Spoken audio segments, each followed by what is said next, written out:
Hello YouTube, and welcome back to the channel everybody.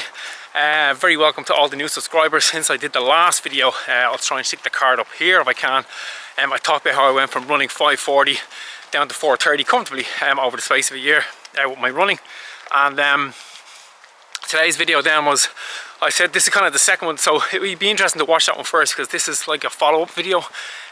In this one I'm going to talk about how I went from, I mentioned that last one that I dropped 6 kilos in that process. So while I was training for that marathon, I was able to drop my weight by about 6 kilos, and I said I did it without any kind of calorie deficiency. So there was a couple of things I did in order to do that. So yeah, so basically when I started out that process last year, I really didn't think I'd get back into shape that I got in, which was why I made that last video. I had struggled a little bit with a stomach issue that kept causing me to become anemic, and I never thought I'd get back running as fast. I ran the Valencia Marathon 2 weeks ago in 3 hours and 11 minutes, but I kind of thought those times were over. Anyway, so when I started the journey, I was struggling to run at 5:40 per kilometre for 20 minutes, and I was also a little bit overweight. So when I was racing, 4 years previous to that, I was always around about 78 kilos when I would race. 78, 79. When I got on the scales, I knew I'd never been over 80 kilos before, and I don't know what it is in pounds. I'll stick it up here in pounds what 80 kilos is. I don't know what it is, haven't a clue. Yeah, so when I used to race, I was always around 78, 79, but I knew I put on a little bit of weight. So I jumped on the scales to see what I was just above 80. I thought it might be 81, maybe 82. But when I got on the scale, it was actually 85.5. Now I knew I had put on weight. When I look back, the videos I was making a year ago, I have like a set of rehab videos on my channel, and you can definitely see that I was carrying a bit of weight. And I remember watching them at the time, and the summer, so summer 23, I was playing holidays with my kids, and there's some videos of me diving into the pool, and I remember looking back at them going, God, I knew I'd put on some weight. So anyway, I knew I needed to drop some weight if I wanted to get back running at the times that I eventually did get back to running. But I know just from my own training and my own beliefs and my own systems that a strict calorie deficiency was never going to work for me, because I wouldn't stick to it. I could kind of decide on a Monday morning I was going to eat healthy and get up and have porridge every morning and cut out junk and crisps and wine and whatnot. But I knew I'd only last until Monday lunchtime. So what I did was, my primary focus, because I wanted to become a faster runner, my primary focus was just running for the first couple of months. I just wanted to get back running consistently every day, or try to every day. I was certainly doing 5 days a week. A lot of weeks I was getting 6 days a week. Some weeks I was getting 7 days.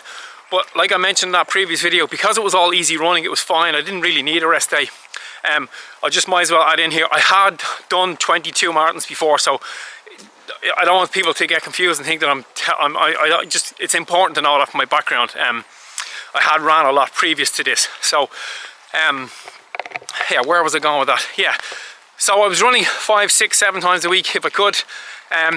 35 minutes, building to 40 minutes, 45 minutes. I didn't worry about the food at all. I didn't try and change my diet at all, because like I said, I would never stick to it.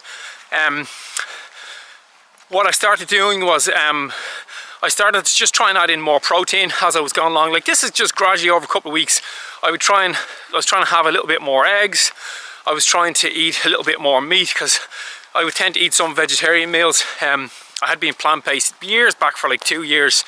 I don't really eat dairy at all. So I was just trying to mess it around with different things, trying to get a little bit more protein into my diet. I started to add in nuts as a form of snack. So I would cut out stuff like chocolate and crisps and add in nuts. Now again, people might jump on here and go, oh, you said you didn't use any calorie deficiency. There might have been calorie deficiency, but I didn't monitor it. It was never the intention. What I would do, instead of trying to cut out my calories, I would just look at my food and say, am I going to get faster and fitter with this food? So this is basically, imagine I'm 3 or 4 months into it now, where I'm running kind of consistently 5 or 6 days a week. I'm starting to add in some interval sessions, and then the next part of the process for me was just asking myself, is this food that I'm going to eat going to make me faster and a little bit less chubby, let's say? And if the answer was no, then I would try and substitute that food with something else. So wasn't thinking about calories at all, wasn't thinking about protein in the food, wasn't thinking about the fats, the carbohydrates, wasn't thinking about anything other than just being sensible. Is this food going to make me a better runner? And I just did that, not on every meal, not on everything I ate, but there would definitely be days where I might pull into the filling station, the petrol station, if I was going into my car and I get a coffee and a bar of chocolate, and then eventually it went to like those nutty bars instead of having the Mars bar. Just little simple things like that I started to change. When I was deciding what I was going to cook for dinner, I would ask myself, is this dinner? Like if I was going to make pizza or something, like just making little simple choices and just trying to think, is this food going to make me a better runner? And if it is, I would try and go for that. Sometimes I wouldn't be able to, sometimes I didn't want to, sometimes my brain would be like, no, I just want to eat that kind of less healthy food because that's what I felt I needed. And that's how I was led. I didn't over analyze anything, I didn't weigh anything, I didn't calorie count, I didn't track anything, because this is just speaking my own personal belief, is that if I was to start doing stuff like that, I would go down two ways. One, I would last until lunchtime if I started in the morning, or two, I would focus on it so much that I would start to become miserable and just focus on the thing that I was tracking. So I just didn't bother with any of that. So that kind of process of just deciding I was trying to eat a little bit better led right up until I went on holidays. That was last August. And then when I got back from holidays, I was starting into the 16-week training block for the marathon. And that's where things then started to get a little bit more specific. So I was certainly doing stuff then like in the morning time, instead of having like a coffee and a croissant for my breakfast, there's 2 days a week where I leave the house early and drive. Instead, what I would do is I would take I bought a load of little protein cookies, and I would take one of those. They're pretty good, they're pretty healthy. Or I'd have one of those in a banana instead of having the croissant, something like that. Again, not trying to calorie restrict at all. If there was calorie restriction, there may have been, but it certainly wasn't the intention. Like I said, it was always just about how can I make a better choice in terms of what I'm eating. And the main focus for the way I was trying to make that choice is I just wanted to get a little bit fitter, a little bit faster. That was always the intention. Yeah, and then that continued on with, I started to drink a few protein shakes then. You'd come in from work, maybe in the afternoon I had a little bit of time free, where I might usually go for a coffee and a cake, or I don't know, just come home and just eat some toast or whatever. What I started doing was I would come in then, I'd have just a big green smoothie, or again have a protein shake. And it was around that time where I started working in the gym, doing a one hard heavy workout a week. And then that kind of added to maybe some days having a second protein shake. And then because I would have the protein shake after the gym, then I wouldn't feel like eating before I go to bed. Like usually I'd have a bowl of cereal or something before I went to bed, but because I'd had the protein shake kind of after dinner or late in the evening, when I do my gym session, it was usually around 8:30 until 9:30 p.m. or 9 until 10 p.m. Yeah, quite often I was in the gym until it closed at 10. I'd be trying to squeeze out the last few sets. And that's pretty much what I did. Like I say, I didn't calorie restrict, I didn't watch anything, I didn't focus on anything. The only thing I focused on was just trying to get healthier and trying to get faster, and asking myself, was the food that I was about to eat going to make me a better runner? And like I said, I didn't do it every time I ate by any stretch of the imagination. I just did it on kind of whenever I felt I could. There was times in the week where I felt doing that was an easy win, and there was other days in the week, particularly on days where I might have done a really hard interval session where I'm like, no, I just want to go and eat whatever I want to eat, and that's what I would do.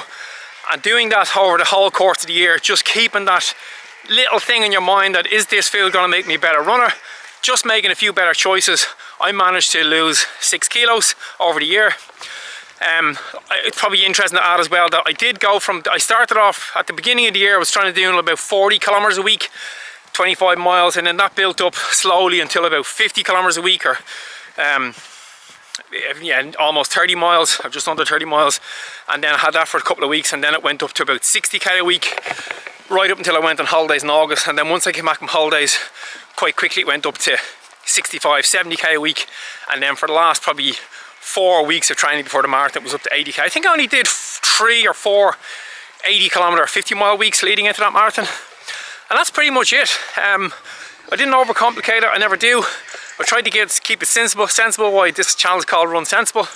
But yeah, if you have any questions on that, if you want to follow me on Strava, follow me there. The link is in my bio here. Also, you can follow me. I put a load of interesting kind of little insights into fitness and training on Instagram. You can just check me out. It's Run Sensible on Instagram. Check it out and see what you think. Anyway, like I said, thank you to all the new subscribers. Thank you for the massive amount of views on the last video. It's absolutely class. I couldn't believe it.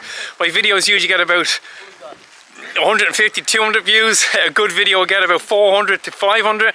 And so far the video put up last week is something like 17,500. So it struck a chord. Anyway, thanks for watching, guys, and there'll be loads more videos coming like this. If you want to subscribe, you won't miss them. Anyway, take it easy, and remember, run far, run fast, but most of all, run sensible.